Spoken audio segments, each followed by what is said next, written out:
بسم الله الرحمن الرحيم. عن أنس رضي الله تعالى عنه قال قال رسول الله صلى الله تعالى عليه وسلم لا تقوم الساعة حتى يتباهى الناس في المساجد.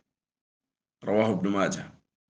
نبی کریم صلی اللہ علیہ وسلم نے ارشاد فرمایا، قیامت نہیں آئے گی حتیٰ کہ لوگ مسجدوں میں ایک دوسرے پر فخر کرنے لگیں گے۔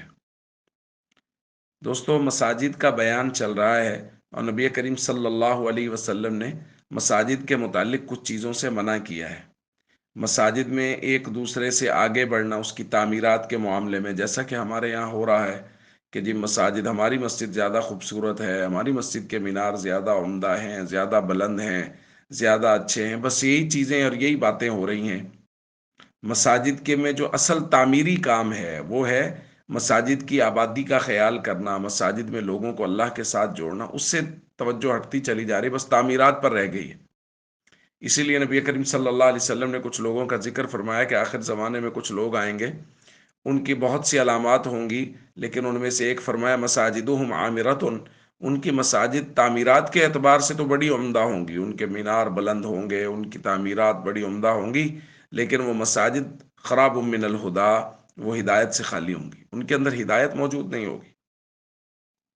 اور ایک روایت میں حضرت حسن بصری سے مرسلن روایت ہے، نبی کریم صلی اللہ علیہ وسلم نے فرمایا یأتی علی الناس زمان، لوگوں پر ایک زمانہ آنے والا ہے، یکون حدیثہم فی مساجدہم فی امر دنیاہم، ان کے دنیاوی امور کی ساری باتیں مساجد میں ہوا کریں گی، یعنی لوگ اپنی سارے دن بھر کی باتیں اور ساری سیاست اور باقی ساری باتیں وہ مسجد میں بیٹھ کے کیا کریں گے۔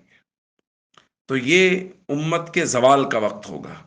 آپ دیکھیے ہمارے یہاں یہی ہو رہا ہے، مساجد کی تعمیرات میں ایک دوسرے پر فخر کیا جا رہا ہے، مساجد میں بیٹھ کے لوگ دنیاوی باتیں کر رہے ہیں، سیاست ڈسکس ہو رہی ہے، وہ اس کے بڑوں کو برا کہہ رہا ہے، وہ اس کے بڑوں کو برا کہہ رہا ہے، یہ سب کچھ ہماری مساجد میں ہو رہا ہے۔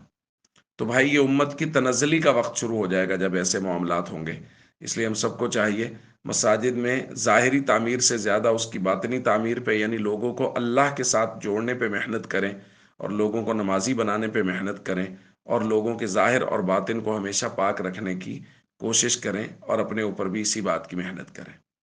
السلام علیکم ورحمۃ اللہ وبرکاتہ۔